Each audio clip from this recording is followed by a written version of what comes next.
Americans, we love our cars, don't we? Where else on earth can we find a couple who is flat out broke, living paycheck to paycheck with 2 new cars in the driveway? Here's the problem. We've been conditioned to believe that we'll always have a car payment. The average price of a new car is $26,000, which means that many of the cars you see driving around are dragging behind a $464 car payment.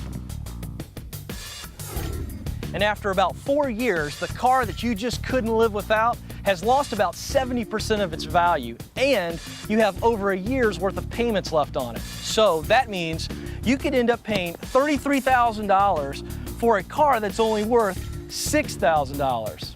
That sweet ride just doesn't seem so sweet anymore, does it? Well, that's okay, because that's the normal way of thinking.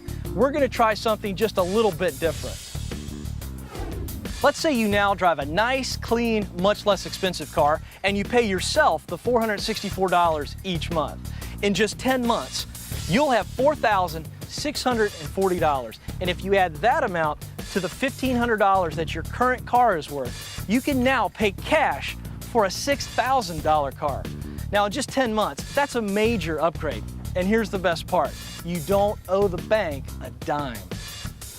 Let's not stop there. In another 10 months, you'll have another $4,640. Add that to the $6,000 you can get for your last upgrade, and now you're driving an $11,000 car. So in just 20 months, you've gone from a $1,500 car to an $11,000 car that you own.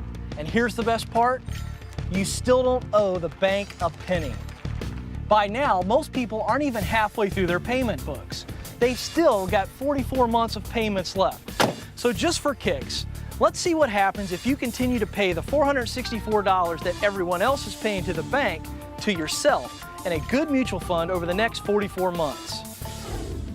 When most people are making the last payment on that car that they just couldn't live without, a car that is now worth less than 30% of what they originally paid for, not only are you driving a great paid-for car, but because of our new plan, you now have a mutual fund that you've earmarked as the car replacement fund.